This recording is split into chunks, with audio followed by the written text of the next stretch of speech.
y'all, and welcome to day 2 of our sourdough starter process. I just pulled our starter container down from my ledge, and we are going to take a look at it and see how it's going. It has been 24 hours since we first created this yesterday, and as you can see, we've got some really good bubbles going on. How cool.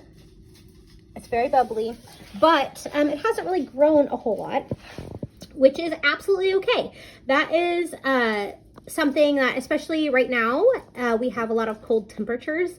That first couple of days, it might just need a little extra boost to help it kickstart just because it's cold. So we're just going to feed it and just let it do its thing.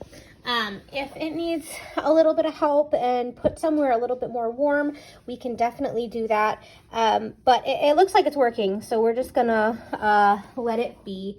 It did rise just a hair, so I am very confident that this is going to be okay. So we are going to take our cup of flour today and our cup of filtered water that's been sitting out here, and now it is room temperature, and we are going to feed it today after we discard half of this sourdough. Now, some of you might be wondering why we throw half of this away. There's a very simple reason, is that over the next few days, this starter is going to be rising quite exponentially, and it is going to be putting off a lot of fresh, bubbly sourdough. So we're going to take just about half. I think that's about right. We're going to put it in this bowl. Now, in future days, upcoming here in just a couple of days, we're going to be able to take this discard once it's fermented a little bit longer, and actually be able to use it in recipes. And I'll be making a couple of things in recipes with that. But for now, it's not quite ready. It's still too close to just being flour and water for now, even though it's a little bit bubbly. So for now, we're just going to throw it out, but we are going to feed this next. Now, one other thing I wanted to mention is, if you see at the top, there is this very, very liquidy, clear liquid that is kind of sitting there at the top. I'm going to pour that off. That is actually called hooch. That just means that my sourdough starter is actually working. It's fermenting. It is alive. That is basically the discarded nutrition that it was eating off of, the yeast was eating off of the flour and the water that we gave it yesterday when we mixed it up. And that is basically just the discarded waste from after it's eating. So it's excrements. So we don't really want that in our sourdough starter. It's not really going to hurt if there's a little bit in there, but a lot of people don't really talk about that. And it's a very good example. You can see it moving around right there. Very, very natural part of the process. I'm just going to strain it off before we feed it. All right, I got that drained off as much as I can. So I'm going to add our cup of water. And our cup of flour. Made a bit of a mess there. That's okay. This is not a clean process. And now we are going to make sure that's all incorporated.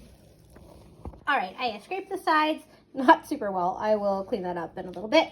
But as you can see, this has added a whole lot of extra starter.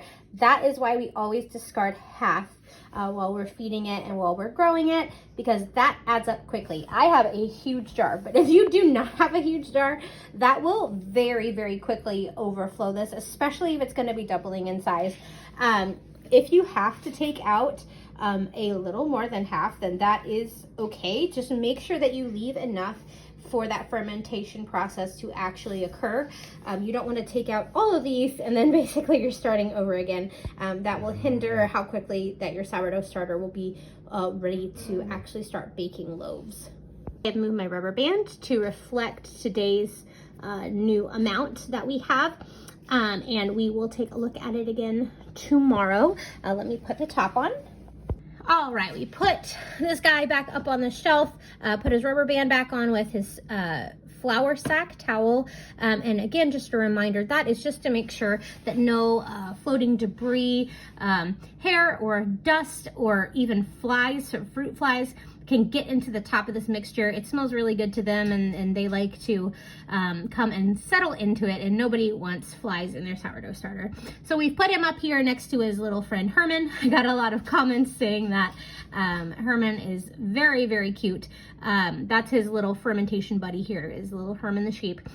And they will sit here for 24 hours, and we will be able to check up on them tomorrow. All right, guys, I'm also gonna need your help with a little something. Like a lot of bakers do, I want to name my sourdough starter.